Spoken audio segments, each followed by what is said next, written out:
ಬೆಕ್ಕು ಕಣ್ಣು ಮುಚ್ಚಿ ಹಾಲು ಕುಡಿದ್ರೆ ಜಗತ್ತಿಗೆ ತಿಳಿಯುವುದಿಲ್ಲ ಅಂದುಕೊಂಡ ಅಥಣಿ ಪಟ್ಟಣದ ಪುರಸಭೆ ಮುಖ್ಯಾಧಿಕಾರಿಯಾದ ಅಶೋಕ್ ಗೋಡಿಮನಿ ಸಾಹೇಬ್ರು ತಾವು ಕೂಡ ಕದ್ದು ಹಾಲು ಕುಡಿಯುತ್ತಿದ್ರು. ಕದ್ದು ಹಾಲು ಕುಡಿಯುವ ಸಮಯದಲ್ಲಿ ಈಗ ಮುಖ್ಯ ಅಧಿಕಾರಿಗಳು ಸಿಕ್ಕಿ ಹಾಕಿಕೊಂಡಿದ್ದಾರೆ. ಅಥಣಿ ಪುರಸಭೆಯಲ್ಲಿ ಮುಖ್ಯ ಅಧಿಕಾರಿಗಳಾಗಿ ಇವರು ಸೇವೆ ಸಲ್ಲಿಸ್ತಾ ಇದ್ರು. ಸಮಸ್ಯೆ ಹೇಳಿಕೊಂಡು ಅಥವಾ ಸೌಲಭ್ಯ ಕೇಳಿಕೊಂಡು ಬಂದ ಜನಕ್ಕೆ ಕಾನೂನು ಹೇಳುವ ಪಂಡಿತರಾಗಿದ್ದವರು.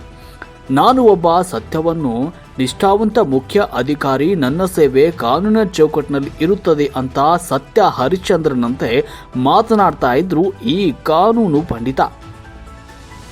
ಹೀಗಾದ್ರೆ ತನ್ನ ಊರಲ್ಲಿ ಸರ್ವೆ ನಂಬರ್ 155/14ರಲ್ಲಿ ಕ್ಷೇತ್ರ 6.00 ಗುಂಟೆ ಜಮೀನಿನಲ್ಲಿ 4 ಮಹಡಿಯ 2 ಮನೆಗಳನ್ನು ಕಟ್ಟಿಕೊಂಡಿರ್ತಾರೆ. ಆ ಜಾಗವು ಯಾವುದೇ ರೀತಿಯ ಎನ್ಎ ಆಗಿರದೇ ಇರುವುದು, ಕಟ್ಟಡ ನಿರ್ಮಾಣಕ್ಕೆ ಅನುಮತಿ ಇಲ್ಲದೆ ತಾತ್ಕಾಲಿಕ ವಿದ್ಯುತ್ ಸಂಪರ್ಕವನ್ನು ಕೂಡ ಪಡೆಯದೆ ಮನೆ ಕಟ್ಟಿಕೊಂಡಿರ್ತಾರೆ.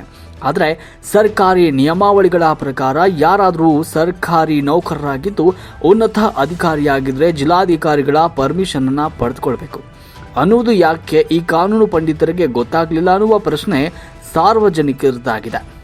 ಹಾಗಾದರೆ ಅಥಣಿ ಪಟ್ಟಣದ ಸಾರ್ವಜನಿಕರು ಬಂದ ಮೇಲೆ ಅವರಿಗೆ ಕಾನೂನು ಹೇಳ್ತಾ ಇದ್ರು. ತನ್ನ ತಟ್ಟೆಯಲ್ಲಿ ಕತ್ತೆ ಸತ್ರು ಮತ್ತೊಬ್ಬರ ತಟ್ಟೆಯ ನೊಣದ ಬಗ್ಗೆ ವಿಚಾರ ಮಾಡ್ತಾ ಇರುವ ಈ ಕಾನೂನು ಪಂಡಿತರಿಗೆ ಏನು ಹೇಳಬೇಕು ಎಂದು ಗೊತ್ತಾಗ್ತಾ ಇಲ್ಲ. ಹಿಂದೆಯೂ ಒಂದು ಬಾರಿ ಸಾರ್ವಜನಿಕ ಹಿತಾಸಕ್ತಿ ಹೋರಾಟಗಾರರಾದ 2 ವಕೀಲರ ಮೇಲೆ ದೂರನ್ನ ಪೊಲೀಸ್ ಠಾಣೆಯಲ್ಲಿ ಕೊಟ್ಟಿದ್ದು, ನನ್ನ ಮೇಲೆ ಹಲ್ಲೆ ಮಾಡಿದ್ದಾರೆ ಅಂತ ಪತ್ರಕರ್ತರ ಮೇಲೂ ಕೂಡ ದೂರನ್ನ ನೀಡಿರ್ತಾರೆ. ಯಾರೇ ಆದರೂ ಕೂಡ ಕಾನೂನುಗಳು ಚೌಕಟ್ಟಿನಲ್ಲಿ ನಾನು ಕೆಲಸ ಮಾಡಿಕೊಳ್ತೇನೆ ಅಂತ ಯಾವುದೇ ಸಮಯದಲ್ಲಿ ಉಲ್ಲೇಖನೆ ಮಾಡಬಾರದು. ಆದರೆ ಈ ವ್ಯಕ್ತಿ ಕಾನೂನು ಹೆಸರಿನಲ್ಲಿ ಜನರನ್ನ ಹೆದರಿಸುತ್ತಾ ಒಳ್ಳೆ ಅಂಗಡಿ ಮಾಡಿದ್ದಾನೆ. ಈತನಿಗೆ ಏನು ಹೇಳಬೇಕು? ತಾನು ಮಾಡಿದ ತಪ್ಪು ತನ್ನ ಮನಸ್ಸಿಗೆ ತಿಳಿದುಕೊಂಡ್ರೆ ಸಾಕು. ಇನ್ನಾದರೂ ಬೇಗನೆ ಜಾಗೃತಗೊಂಡು ಸಾರ್ವಜನಿಕರ ಸೇವೆಯಲ್ಲಿ ತೊಡಗಿಸಿಕೊಳ್ಳಿ. ನೀವು ಎಷ್ಟು ನಿಷ್ಠಾವಂತರು ಅಂತ ನಾವು ಸಾಮಾಜಿಕ ಜಾಲತಾಣಗಳಲ್ಲಿ ನೋಡಿದ್ದೇವೆ. ಇನ್ನು ಮುಂದಾದರೂ ನಾನು ನಿಷ್ಠಾವಂತ, ಪ್ರಾಮಾಣಿಕ ಅನ್ನುವ ಸ್ವಘೋಷಿತ ಬಿರುದನ್ನು ಬಿಟ್ಟು ಜನರೇ ಅದನ್ನು ಹೇಳುವಂತೆ ಅಥಣಿ ಪುರಸಭೆ ಮುಖ್ಯಾಧಿಕಾರಿ ಅಶೋಕ್ ಗೋಡಿಮನಿ ಕೆಲಸ ಮಾಡ್ತಾರಾ ಅನ್ನೋದನ್ನು ಕಾದು ನೋಡಬೇಕಾಗಿದೆ.